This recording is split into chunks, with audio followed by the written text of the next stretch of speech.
Yo les bladers, c'est Ryuk. Bienvenue dans votre rendez-vous mensuel de l'actualité Beyblade. Pour cette fin d'année, ça bouge pas mal au Japon. En marge des sorties normales, Takara maximise les opportunités de faire vivre la licence et de nous faire cracher notre thune. On commence avec le UX11, le starter de Impact Drake. Sortie prévue pour le 28 décembre 2024. C'est une variante UX de la Cobalt Drake, la toupie de Chrome, qui était disponible seulement via la loterie de l'application japonaise, et qui a été remplacée par Aero Pegasus il y a quelques mois. Impact Drake reprend la forme de Cobalt Drake avec ses 4 grosses lames à rotation droite de type attaque, mais cette fois-ci on vient ajouter du caoutchouc pour augmenter l'adhérence des points d'impact et donc l'offensivité. Ce point me hype beaucoup, on a vu pas mal de toupies Beyblade Burst comme ça, mais encore une fois, ce qui me fait peur, c'est l'usure. Métal contre plastique, on sait ce que ça donne, donc métal contre caoutchouc, ça risque de prendre cher. La toupie aura le ratchet 960 et un nouveau beat, Low Rush, donc une variante plus basse de Rush qui est déjà sortie depuis un moment. Et c'est une pièce que j'attends avec impatience. Vu que c'est un starter, la toupie sera vendue avec un lanceur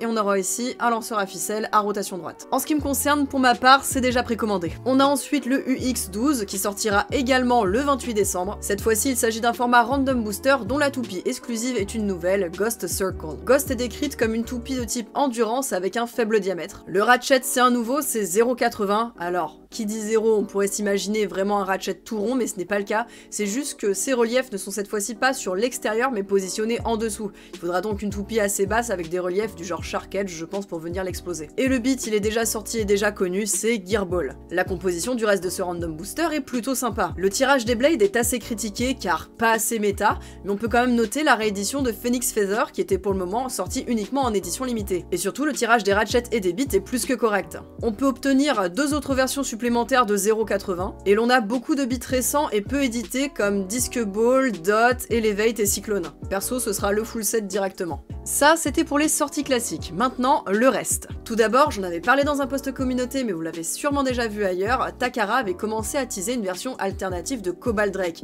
Et là, on était tous en train de croiser les doigts pour espérer une réédition plus accessible dans un booster ou un random booster. Mais malheureusement, il s'agira encore une fois d'une édition à travers la loterie japonaise. Mais cette fois-ci, il s'agira d'une toupie secondaire, ce n'est pas la principale, donc le taux de chance de l'obtenir sera légèrement plus élevé. Cette toupie est annoncée pour arriver dans la loterie le 28 novembre et viendra remplacer à terme la Dranzer Black qui elle devrait sortir de l'application le 4 décembre. Cependant, les tickets pour l'obtenir via le site de Takara Tomy seront toujours valables jusqu'au 24 décembre. Ces annonces concernent l'application japonaise. Si vous avez un compte qui est log sur les régions de Hong Kong, Taïwan ou Singapour, les présences des toupies et leur timing sont un petit peu différents, donc je vous conseille d'aller voir directement dans l'onglet notification de l'application pour avoir les mises à jour. Ensuite, Takara a sorti de nulle part une collaboration avec le FC Barcelone. Cette collaboration est à destination de l'Asie. Pour le moment, on n'a pas d'informations sur une éventuelle sortie dans les pays Hasbro. Je sais pas d'où ça sort, je sais pas le pourquoi du comment, s'il y a un lore footballistique avec les équipes européennes fétichisées par le Japon, j'en ai aucune idée, mais toujours est-il que ça fera plaisir aux footeux. Cette collab prendra la forme d'un starter avec une Dran Buster et un set de démarrage avec une arène couleur gazon synthétique radioactif et une Hellhammer accompagnée d'un lanceur à crémaillère. Ces deux produits sont annoncés à sortir en édition limitée en janvier 2025, mais il y aura également des préventes au championnat d'Asie le 1er décembre. Bon, en ce qui me concerne, je suis clairement pas le public de ce genre de collab, donc je passe mon chemin. On continue cette fois-ci du côté événement. Takara ouvrira un Beyblade Park éphémère du 27 décembre 2024 au 2 février 2025 à Shibuya. Une façon de commémorer les 25 ans de la licence avec des tournois et des goodies. Et pour l'occasion, ils sortent une toupie en édition limitée Mammoth Tusk 280 Elevate. Alors Tusk Mammoth était connue jusqu'ici pour être la première toupie exclusive du marché Beyblade X Hasbro, et Takara décide donc de la reprendre dans un combo différent, et elle sera disponible à l'achat au Beyblade Park pendant toute la durée de l'événement, et ensuite en février, elle sera rendue disponible à travers la loterie de l'application japonaise. À l'occasion de cet événement, il sera également possible d'acheter des Color Choice Dran Buster, où les joueurs pourront à la carte choisir la couleur de leur pièce parmi 7 assortiments. Et c'est là que je regrette de ne pas vivre au Japon. Qui dit news dit aussi Korokoro, et qui dit Korokoro dit manga. Le chapitre de ce mois-ci dévoile et met en lumière un nouveau personnage qui n'est autre que la propriétaire de Aero Pegasus.